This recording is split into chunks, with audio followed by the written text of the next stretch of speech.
Accountant explains, should you pay off your debt early or invest? You're sitting there, staring at your bank balance, and for the first time in a long while, there's a little extra money. Not a life-changing amount, not enough to quit your job or disappear to an island, but enough to make you pause. And almost immediately, two voices start arguing in your head. One says, finally I can pay off this debt and breathe. The other whispers, what if this is my chance to invest and actually get ahead? And suddenly, what looked like a simple decision feels heavy, emotional, personal. Because this isn't just about money, it's about freedom, security, fear, hope, and the kind of future you secretly want but rarely say out loud. So let me ask you something right now. What scares you more? Owing money or missing out?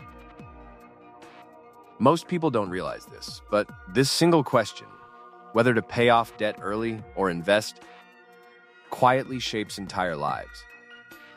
It decides how long you stay stressed, how soon you feel safe, how confidently you plan, and whether your money works for you or you spend years working just to keep up.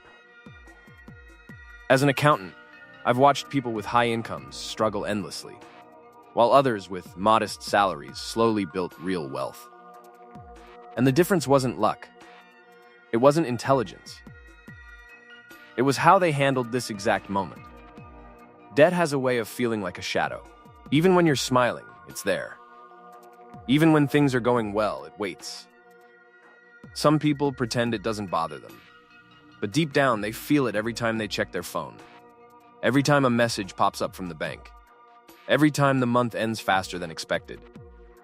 And that's why paying off debt feels so tempting. It promises relief. It promises peace. It promises a lighter chest and quieter nights. But then there's investing. Investing represents something else entirely. Growth. Progress. The feeling that you're finally moving forward, not just fixing the past. It feels empowering to imagine your money growing while you sleep. It feels smart, responsible, almost exciting. So which one is right? Here's the truth people don't like to hear. There is no universal answer. Anyone who tells you always do this or never do that isn't looking at your life. They're looking at a rule.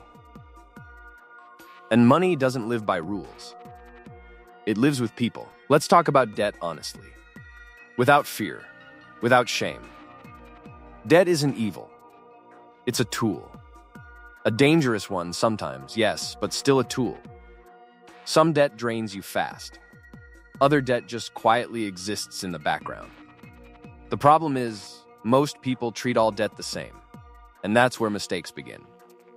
There's a huge difference between debt that grows aggressively and debt that grows slowly. When interest is high, debt doesn't wait. It multiplies. It eats into your future before you even realize it. Paying off that kind of debt isn't just a good decision. It's protection. It's like closing a leak before trying to decorate the house. But not all debt behaves like that. Some debt grows so slowly that your income and investments can easily outpace it. And when that happens, the question changes. It's no longer about urgency. It becomes about strategy. Still, numbers aren't the whole story. Because money doesn't just affect your wallet. It affects your mind. Two people can have the same loan and feel completely different. One sleeps peacefully. The other feels trapped. One sees debt as a number. The other feels it as a weight. So let me ask you this quietly, honestly. How does your debt make you feel? Because if debt is constantly stealing your peace, no investment return will fully compensate for that. You can't build a future while your nervous system is stuck in survival mode. Sometimes, the smartest financial move is the one that lets you breathe again. Now let's flip the coin and talk about investing. Investing is powerful, but only when you're emotionally ready for it. The market doesn't move in straight lines. It goes up, it goes down, it tests your patience, and sometimes it tests your courage. If you invest while feeling financially cornered, every dip feels like danger. Every loss feels personal. And that's when people panic, sell too early, or quit altogether. Investing rewards calm. It punishes desperation. That's why investing while drowning in debt often backfires. Not because the math is wrong, but because the psychology is. But what if your debt isn't crushing? What if your payments are manageable? Your income is steady, and your interest rate is relatively low. In that case, investing can make sense. Especially if time is on your side. Time has a quiet magic. Small amounts, given enough years, can grow into something that surprises even the most cautious people. Still, there's another question most people forget to ask. What happens if life interrupts your plan? When you pay off debt early, that money is locked away. You can't easily reach it in an emergency. When you invest, depending on where you invest, you may still have access if something unexpected happens. And life is very good at being unexpected. This is why rushing to clear debt without any safety net can create a different kind of stress later. Suddenly, you're debt-free but vulnerable. One emergency away from borrowing again. So where does that leave you? Some people try to do everything at once. A little debt payment here, a little investment there. On the surface, it feels balanced. But often it leads to slow progress on both sides. Debt hangs around longer than it should. Investments stay too small to feel meaningful. And eventually, motivation fades. What works better isn't doing everything at once. It's doing things in the right order. Think of it like building a house.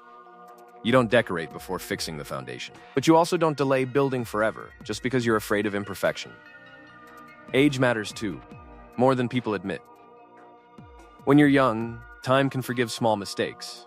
When you're older, stability often matters more than chasing maximum growth. Neither is right or wrong. They're just different seasons of life. And here's something accountants see all the time but rarely say out loud. The best financial plan is the one you can stick to without constantly second-guessing yourself. A perfect strategy that keeps you anxious will fail. A slightly imperfect one that you follow consistently will win. So instead of asking, what should I do with this money? Ask something deeper. What decision will help me feel steady enough to keep going for years? What choice supports my sleep, my focus, my confidence? Because wealth isn't built in dramatic moments. It's built quietly, through repeated choices that don't exhaust you. Paying off debt early gives certainty. Investing gives possibility. One removes pressure. The other creates opportunity. And the balance between the two depends on your numbers, yes, but even more on your temperament. The biggest mistake people make is copying someone else's answer. Your friend's situation isn't yours. That influencer's advice isn't personalized. That viral quote doesn't know your responsibilities. That's real financial wisdom. Thanks for watching. Don't forget to like and subscribe to our YouTube channel for more interesting videos.